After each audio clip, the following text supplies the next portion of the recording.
자, 집중 훈련 이제 세 번째 시간입니다. 가장 중요한 것이 뭘까요?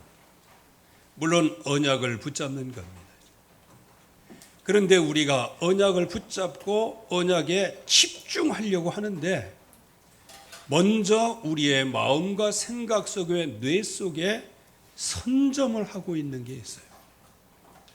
그게 바로 우리 머릿속에 지우개이지요. 그래서 창조주 하나님을 머릿속에서 계속 지우려는, 그 창조주 하나님을 놓치면 결국 하나님의 형상대로 지음받은 그 이유와 목적에 아무 소용이 없는 거예요. 그래서 인간이 인간의 모습, 인간이 인간의 구실을 하지 못하게 되어지는 것이죠. 그래서 이 흑암의 권세는 결국 인간의 근본 문제가 뭐냐? 이렇게 해서 사주팔자, 십이지신,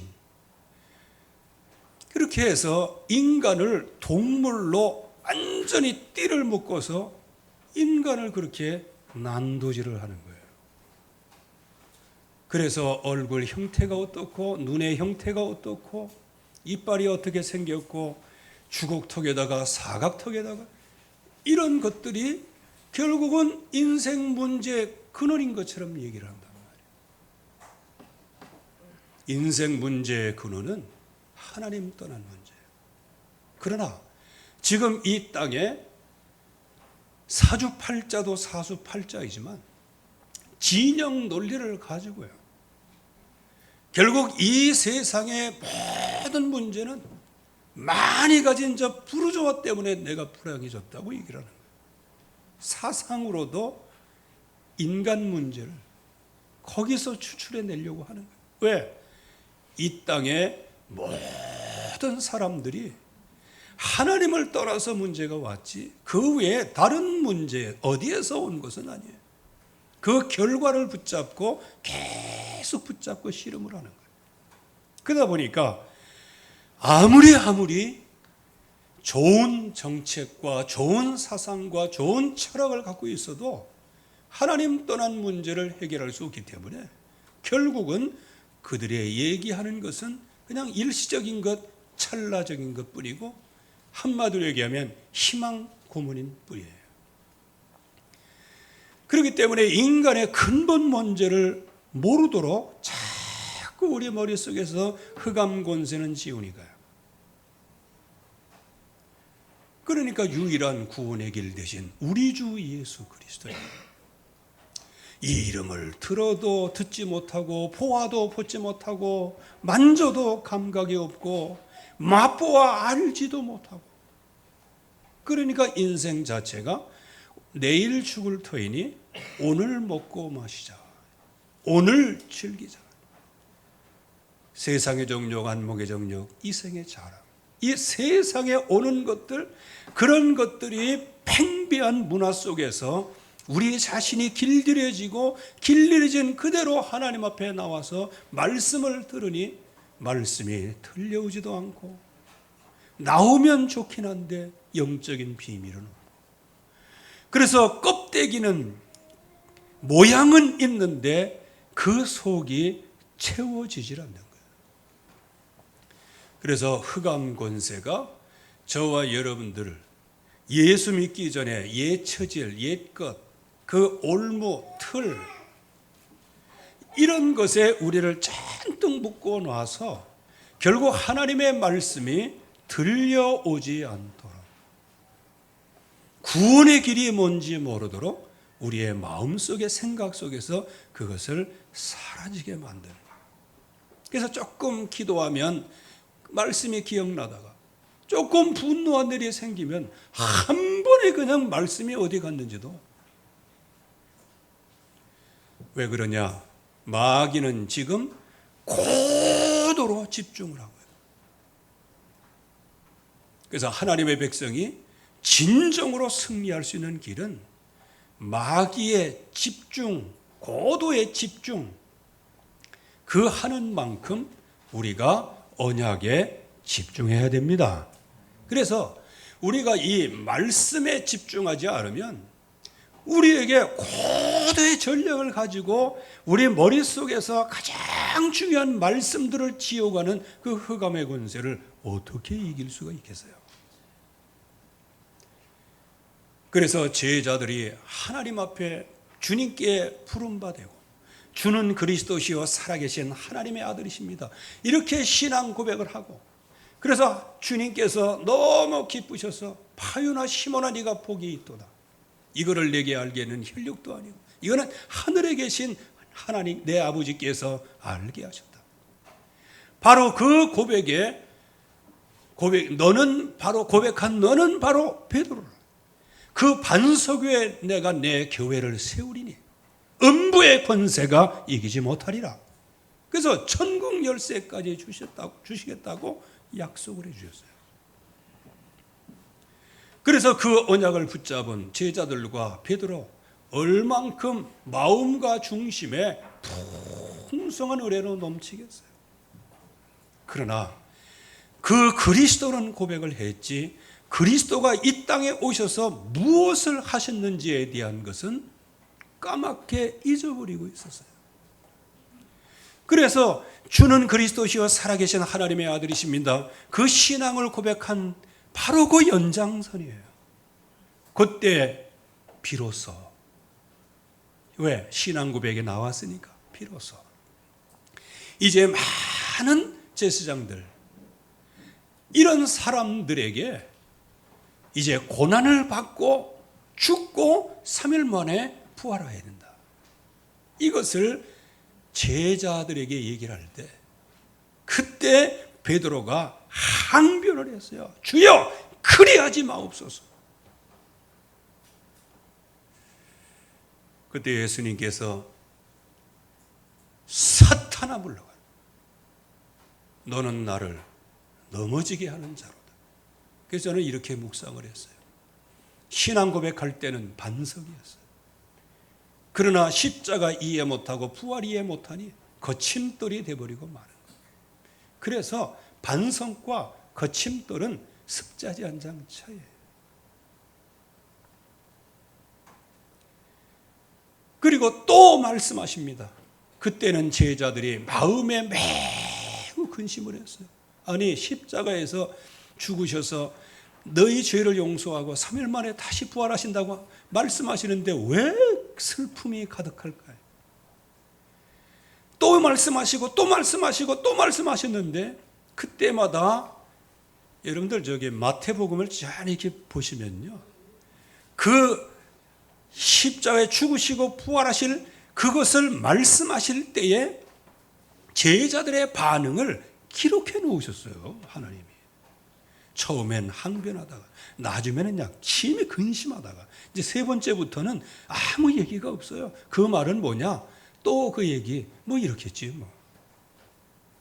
여러분들은 안 그래요? 맨날 주는 그리스도시라면 또 그 얘기. 원래 인간은 하나님이 창조하시고 또 그 얘기 이렇게 하자. 그래서 제자들이 결국에 가서는 예수 그리스도의 십자가 앞에서 나는 죽을지언정 주님을 버리지 않겠습니다. 떠나지 않겠습니다. 그러나 멀찍이 따라가다가 결국 가야바 법정에서는 예수 그리스도를 3번씩 부인하고, 그것도 저주하면서, 그것도 부인하고, 맹세까지 하면서 주님을 부인하게 됩니다. 이게 바로 사단의 고도의 집중, 그 결과예요. 인간적인 의리로는 얼마든지 다 할 수 있는데, 그러나 사탄의 고도의 전략을 꺾을 수 있는 유일한 길은 예수는 그리스도입니다. 그런데 그 언약만 놓치는 거예요. 예수는 그리스도 알기는 아는데 거기에 진정한 비밀은 뭐냐? 우리를 위하여 죽으시고 3일 만에 부활하셔야 되는 거예요. 그러나 그리스도라고 하는 껍데기만 붙잡고 있지, 그 그리스도께서 죽으시고 나를 위해 죽으시고 십자가에서 다시 살아나실 것을 마음에 믿지를 못했어요. 그래서 사도행전 1장 3절 말씀에 주님께서 제자들에게 나타나셨어요. 한마디로 얘기하면 제자들이 부활하신 것을 믿을 수 있도록 온갖 방법을 동원해서 나타나셨어요. 그것도 40일 동안 나타나셨어요. 그리고 하나님의 나라의 일을 말씀하셨어요. 즉 진정한 집중 훈련은 내가 하면 실패하는 거예요. 주님께서, 부활하신 주님께서 저와 여러분들과 우리 교회를 찾아오셔서 각양 모든 방법을 동원하여 여러분들에게 살아계신 하나님을 증거하셔야 합니다. 그게 모든 거예요. 그러나 주님께서는 우리의 요청하지 않았음에도 불구하고 우리에게 친히 살아계심을 나타내시고 우리를 통하여 구원하시려고 작정하시고요. 그래서 저와 여러분들이 예수 그리스도의 이름을 부르게 하시고 성령의 감동 속에서 예수의 이름을 부르게 하시고 예수님을 영접하게 하셨으니 하나님께서 그것을 믿음으로 선물로 주셔서 구원을 하셨음에도 불구하고 자녀의 신분과 권세까지 우리의 손에 딱 들려주신 것이죠. 이제 주님께서 우리에게 집중을 하셨어요. 그래서 제가 늘 말씀을 드리지만 갈라디아서 2장 20절을 우리가 새로운 버전으로 봐야 돼요. 난 다른 거는 모르는데 그거는 킹 제임스 버전으로 봐야 돼요. 내가 그리스도와 함께 십자가에 못 박혔다. 그런즉 내가 사는 것이 아니고 그리스도께서 내 안에 사시는 것이다. 이제 내가 육신 가운데 사는 것은 나를 사랑하사 나를 위하여 자기 몸을 버리신 하나님의 아들의 믿음으로 살아가는 것이다. 내가 믿어서 살아가는 게 아니더라고요. 주님께서 나를 십자가 달려 죽으시고 부활하시기까지 나를 구원하실 믿음이 있으셨어요. 저와 여러분들의 구원은 주님의 믿음으로 구원받은 것입니다. 우리는 그 언약의 말씀을 잡으려고 쫓아가는 거예요.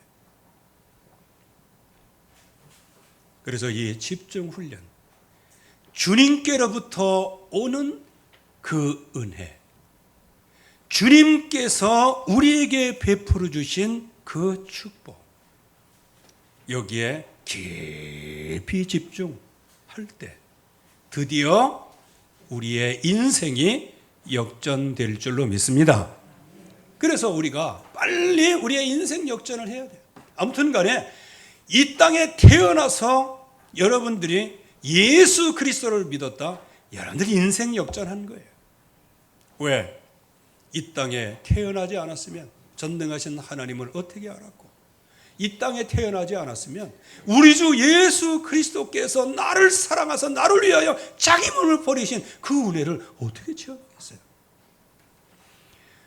우리가 태어나지 않았으면 이 땅에 사는 동안에 어떻게 하나님의 일을 감당하는 인생을 살아 한번 가보겠어요? 그리고 우리가 이 땅에 태어나지 않았으면 비록 죄 가운데 태어났지만 주님의 형체와 같이 호련히 변화돼서 영원히 하나님을 찬양하는 영생하는 축복을 우리가 어떻게 받겠어요? 아무튼 간에 이 땅에 태어나서 예수 그리스도를 영접하고 믿는 그 자체가 인생 역전의 제일 첫 번째예요. 하나님의 자녀가 된 거예요. 두 번째 역전은 뭘까요? 이제 하나님의 자녀로 하나님께서 이 땅에 태어나게 하셔서 모든 걸 하시는데 이제는 사명을 감당하는 거예요. 이게 인생의 역전되는 거예요. 집중 훈련을 통하여서 우리가 이 모든 것에 이게 인생입니다. 나중에 이제 천국 가면은 그야말로 최고의 이제 역전의 용서가 되는 것이죠. 그러면 요셉의 경우를 한번 보세요. 그는 언약을 붙잡았다는 이유 하나 때문에 형들에게 엄청난 핍박을 받습니다. 나중에는 노예로 잡혀가죠. 그러나 여호와께서 그와 함께 하셨어요. 그래서 우리가 잘 아는 결말, 애굽의 총리가 됐어요. 쌀 장사를 통하여서 전 세계를 살리고 여호와 하나님을 증거하는 최고의 인생 역전의 드라마를 써낸 사람이에요. 살아있는 드라마. 모세 같은 경우는 입양이 됐어요. 그 입양아가 산전수전을 겪는 가운데 나중에 하나님께서 그 백성을 그 당시에 최고의 문화, 최고의 사단의 발상지, 그 흑암의 권세에서 백성들을 건져내서 하나님이 지시할 땅으로 그 백성 전체를 인도하는 최고의 인생 역전이 온 거예요.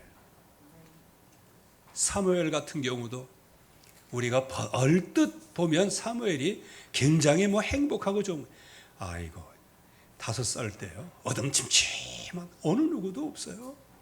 그냥 언약궤 옆에서 그냥 자는 거예요.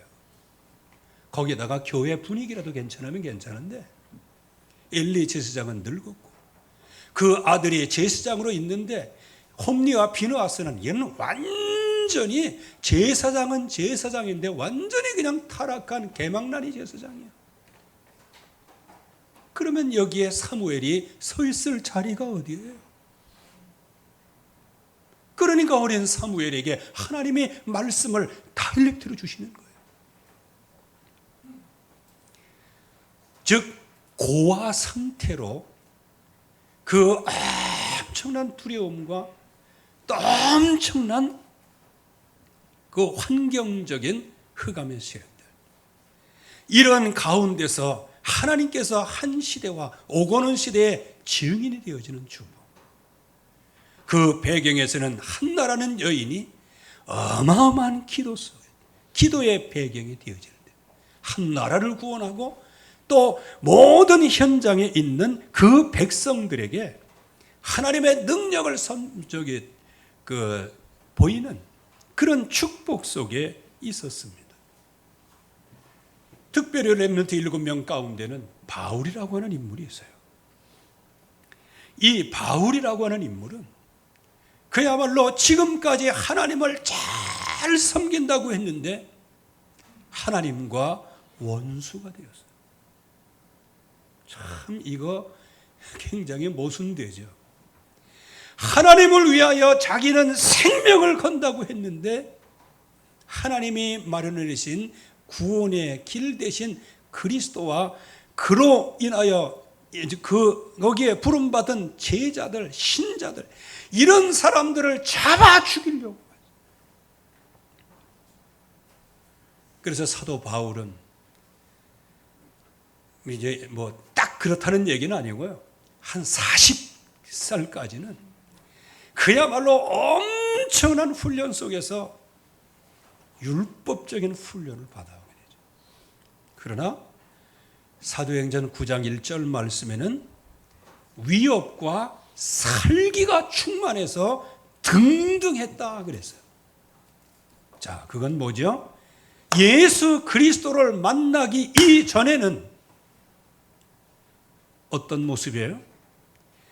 아무리 바리새인으로 뭐 하나님을 섬긴다, 예배한다, 안식일을 지킨다, 무슨 절기를 지킨다, 월상을 지킨다, 하나님이 하라고 하는 건 완벽하게 다 지켰지만은 그 마음속에 위협과 살기가 등등한 인생으로 그냥 노출돼 버리고 만 거예요.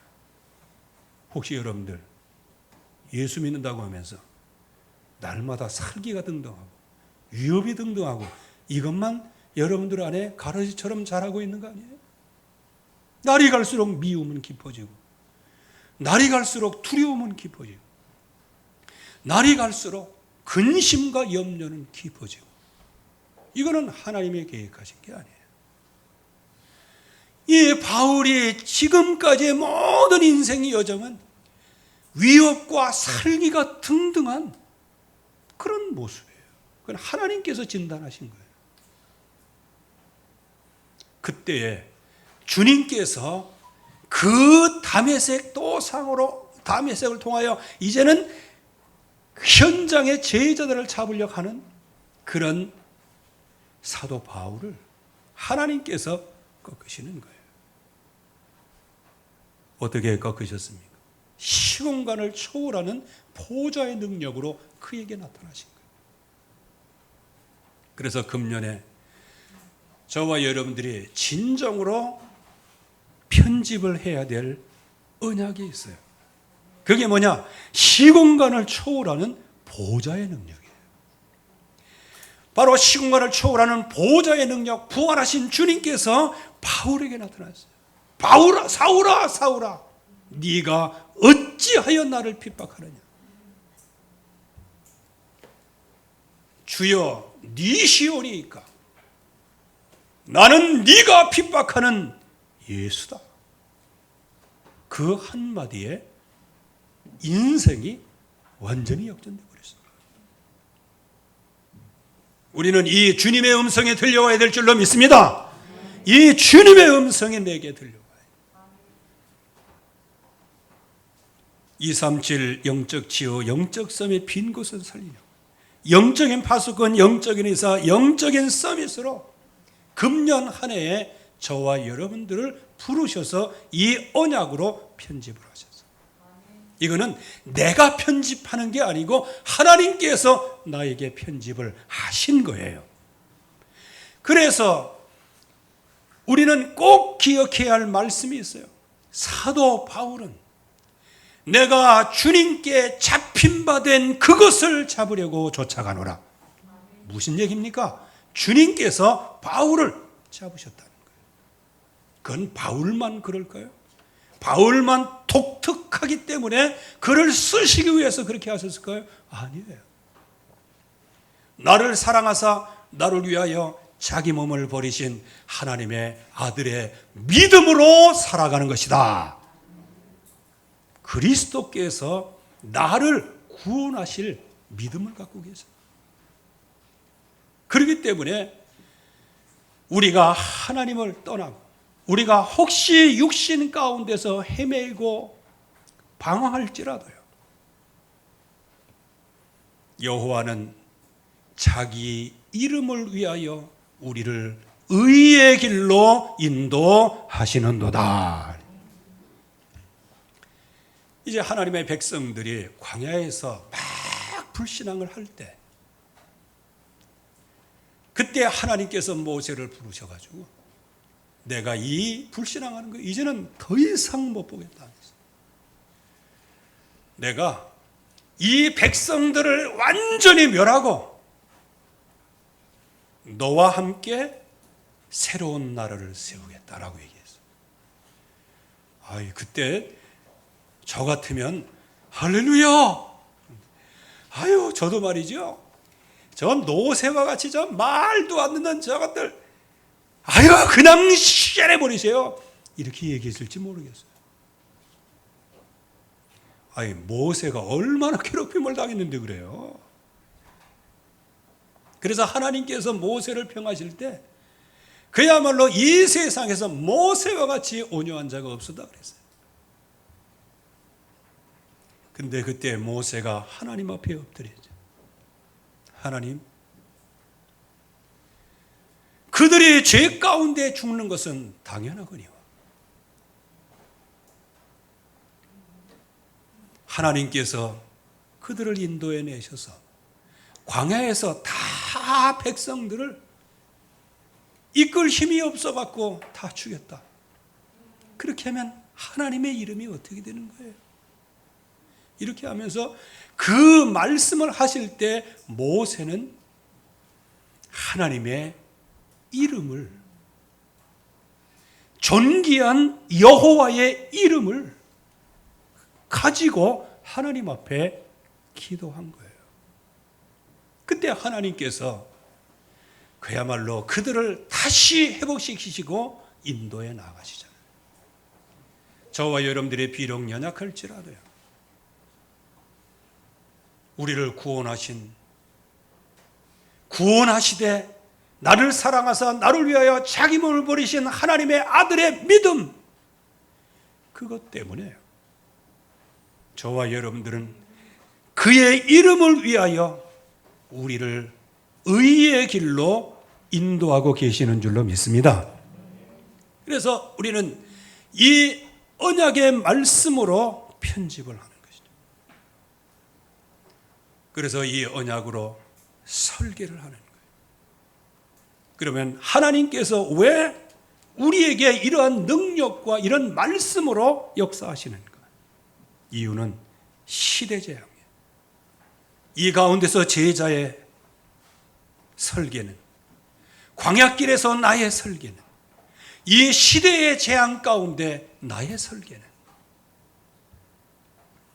그렇게 해서 하나님께서는 이 시대의 파수꾼으로 우리를 부르시고요, 내 입의 말을 듣고 대리자로 부르셨어요. 나를 대신하여 선지자로 부르셨어요. 그들에게 경고하라. 이게 역전의 시작이에요. 오늘 사도 바울도 나는 네가 핍박하는 예수라, 그 한마디에 인생 역전이 되어버렸어요.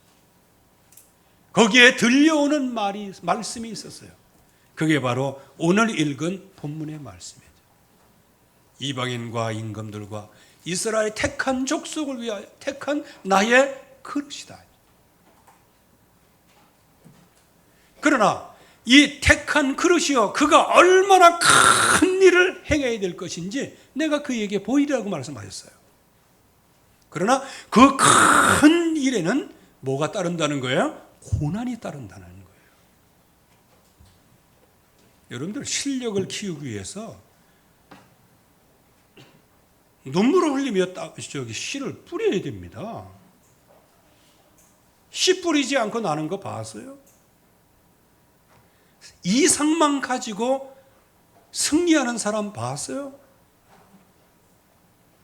그래서 하나님께서 저와 여러분들에게 이 인생 역전을 새롭게 시작하시는데, 하나님께서는 우리를 영적인 파수꾼으로, 영적인 의사로, 영적인 서밋으로 부르셨는데, 이 언약이 우리의 가슴 속에, 그리고 우리의 현장에서 실제적인 현장과 디자인이 되어지도록. 그러면 여기에 역전의 내용은 무엇일까요? 아까도 말씀드렸지만 예수는 그리스도이세요.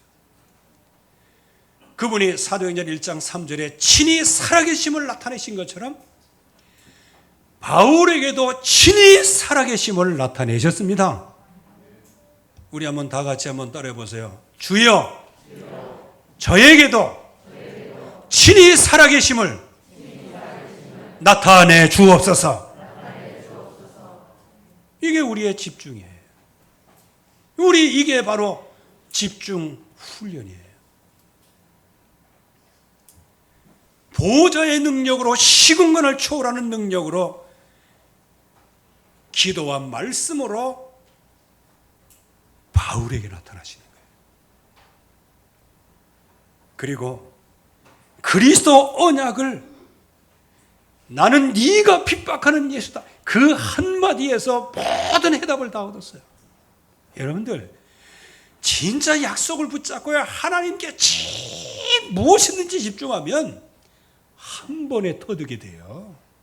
근데 이것도 아니고 저것도 아니고 온유하래 역갈에 늘어지시지, 그냥 이렇게 만들면 이렇게 가고 이렇게 만들면 이렇게 가고. 여러분들, 어떤 집중이라든지 집중하세요.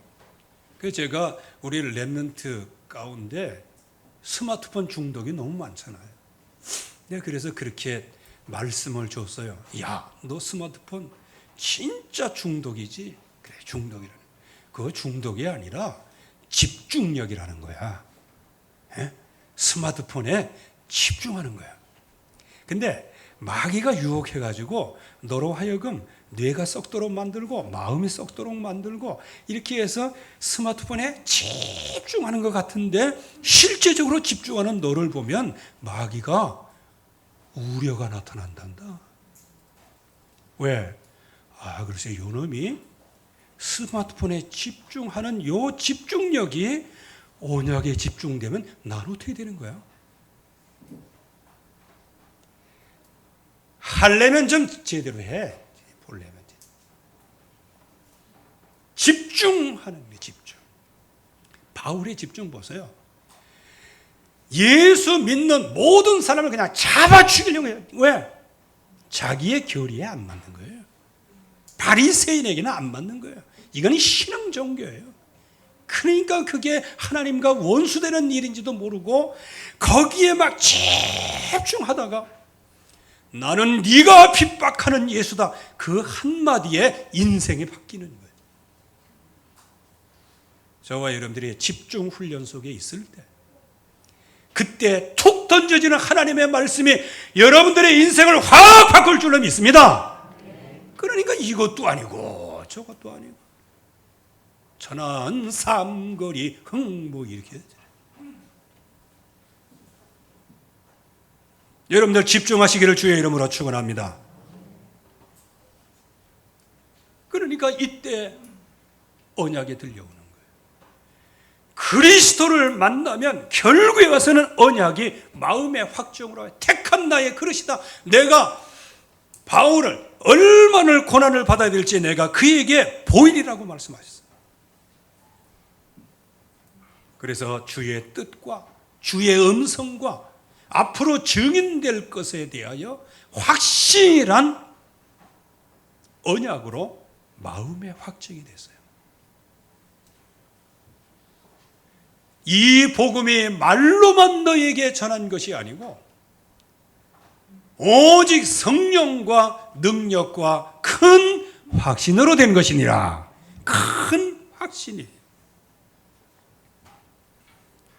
그래서 결국 그리스도의 여정을 걸어가게 되어지는 것이고 이때에 이 그리스도 언약, 시공간을 초월하는 이 그리스도의 약속, 이 언약을 확실하게 붙잡고 확증하면 모든 인생 여정에서 승리하게 됩니다. 특별히 많은 박해가 있었어요. 그리고 수십 명의 살해 동맹체가 있었어요. 바울을 죽이려고요. 그것과 상관없었어요. 가는 곳마다 고발하는 무리들이 얼마나 많은지 몰랐어요. 그런데 사도행전 28장 30절 31절 말씀에는 바울이 온 이태 동안에 자기 셋집에 머물며 자기에게 오는 사람을 다 영접하고 하나님 나라를 전파하여 주 예수 그리스도께 관한 것을 담대히 거침없이 가르치더라. 할렐루야. 담대히 가르쳤다. 이게 좀 번역상 이게 아하고 어하고 달라요. 우리가 이 성경 그 이전에 성경이 있었죠. 그 버전에는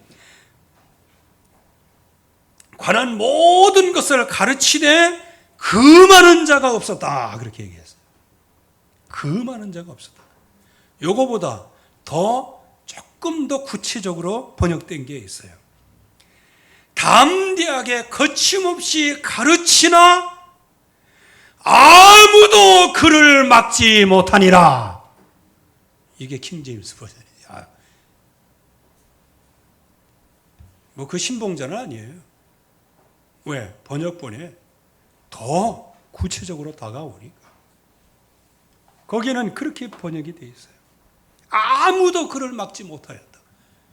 이게 다 같은 뜻입니다. 담대히 거침없이. 이거는 바울의 입장이고요. 그러나 그 현장의 입장에서는 뭐냐? 모든 사람들이 다 방해했지만 바울이 전하는 이 복음을 아무도 막을 수 없었다. 이게 바로 승리의 증거입니다. 저와 여러분들의 현장에서 예수 그리스도를 붙잡고 누리고 증거하는 것을 아무도 막을 자가 없습니다. 여러분들의 시험도 막을 자가 없어요. 여러분들의 상처도 막을 자가 없어요. 상처도 막지 못해요. 여러분들의 염려도 막지 못해요. 그래서 저와 여러분들은 이제 역전의 목표를 향해서 나아가야 되는 것이죠. 하나님께서 우리에게 이러한 인생 역전을 주신 것은 서밋의 여정을 걸어라. 그래서 택한 모든 사람을 택한 그릇으로 고난 속에서요. 로마도 보아야 하리라. 로마에서도 증거해야 하리라. 가이사 앞에 서야 하리라. 237 5천종족 세계 복음화의 여정이에요. 그래서 바울의 실제적인 여정 가운데는 벨릭스 앞에서, 베스도 앞에서, 아그리파 왕 앞에서, 그리고 나중에는 가이사 황제 앞에서 이 언약을 증거하는 거예요. 그러면 우리의 인생의 여정에 있어서 서밋 제자의 응답을 받는 거예요. 서밋 제자는 고린도서 6장 1절에서 10절이에요. 하나님께서 함께 일하는 일꾼. 그래서 인생 진정으로 영적인 흐름의 역전을 한 사람들에게 있어서는 하나님과 함께 일하는, 이걸 다른 말로 표현하면 하나님께서 나에게 주신 직분. 직분 그러면 꼭 뭐 장로님, 권사님만 얘기하는데 성도, 구별된 자, 이거 최고의 직분이에요. 그래서 하나님과 함께 하는 사람으로서 자부심을 갖고 있었어요.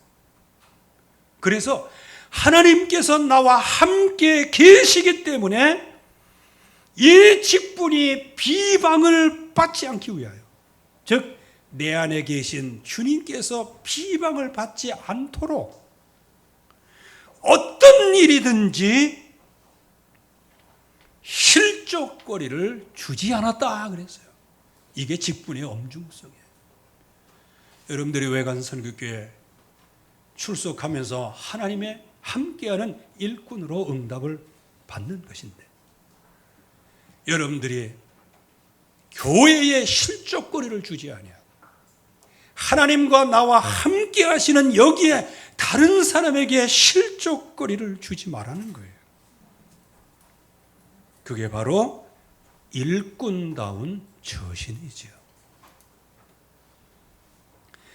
그래서 모든 일에 우리 자신을 하나님의 사역자로 입증을 해라, 입증을. 즉 하나님께서 일하는 사람으로, 함께 일하는 사람으로 증거를 하는 거예요. 증거예요. 바울은 어떻게 증거를 했죠? 입증 내용이 나와 있어요. 많은 인내와 환난과 궁핍과 곤란과 매맞음과 옥에 갇힘과 소동과 수고로움과 깨어있음과 먹지 못하는, 즉 주님께서 나와 함께 계시기 때문에 그 함께하는 것이 실족되지 않기 위하여 배고픔까지도 견뎌냈다는 거예요. 이게 바로 절대 제자예요. 오직 그리스도만 영광을 받으시옵소서. 이게 제자의 모습이란 말이에요. 이게 인생 역전이에요. 그리고 항상 입증을 할 뿐만 아니고 하나님이 함께 하시는 자로 있을 곳이 어디냐? 깨끗함과 지식과 오래 참음과 친절함과 성령의 감화와 거짓 없는 사랑과 진리의 말씀과 하나님의 능력에 있어서, 이게 바로 일꾼다운 처신이죠. 그래서 빌립보서를 우리가 다 보아왔지만 뭐라고 말씀하십니까?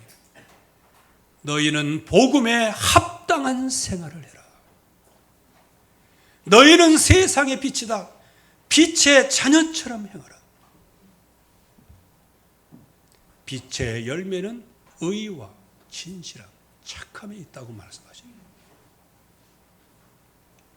그래서 이 서밋 제자는 서밋을 일신전심 지속으로 지속해 나아갈 수 있어요. 그래서 항상 기도의 시간표 속에 있어라. 기도의 시간표 속에 있는 이 목표를 설정을 해야 됩니다. 그래서 믿음의 확신, 내가 속한 바 곧 나를 섬기는 하나님의 사자가 어젯밤에 내 곁에 서서 항상 이러한 기도의 시간표, 주여 나에게도 이 기도의 시간표를 허락하여 주시옵소서. 이렇게 해서 없는 가운데서 만들어가는 거예요. 하나님께서 이미 우리에게 이 말씀으로 나를 붙잡아 주셨어요. 그러면 나는 주님께서 나를 붙잡으신 말씀, 그 말씀을 잡으려고 쫓아가면 되는 거예요. 우리의 능력과는 상관이 없어요. 여기에 믿음이 확실하게 있어요. 두려워 마라. 내가 가이사 앞에 서야 있고 너와 함께하는 항해하는 모든 자들을 다 내 손에 붙였다. 믿음의 확신이죠. 갱신의 시간표예요. 그래서 안심하라. 나는 내게 말씀하신 그대로 되리라고 하나님을 믿노라. 생명 살릴 시간표가 되어지는 거죠. 우리의 언약의 집중은 이처럼 바울을 통하여서 모델을 보여주시는데 인생 역전의 축복을 받게 하여 주셨습니다. 우리는 조심할 게 있어요. 마귀의 고도의 집중이에요. 인간으로서는 그 고도의 집중을 막아낼 수 있는 힘이 없어요. 그래서 주님께서 친히 살아계심을 나타내서 온갖 곳으로 하나님 나라를 증거하시고 아예 저와 여러분들에게 성령의 능력으로 우리와 함께 하시고 우리 안에 충만하게 역사하시고 계십니다. 이것으로 말미암아 흑암의 권세를 이기는 거예요. 그래서 항상 말씀에 집중하고 기도 속에 집중. 그래서 나와 함께 우리와 함께 내 현장에 완내서 하시는 그 하나님 안에서 풍성한 은혜를 누리는 그런 축복 속에 들어가는 일. 이게 바로 우리 모든 것의 흐름을 바꾸는 축복의 여정이 될 줄로 믿습니다. 하나님 아버지 은혜를 감사합니다. 오늘도 주의 말씀으로 충만케 역사하여 주시옵소서. 예수 그리스도의 이름으로 기도하옵나이다. 아멘.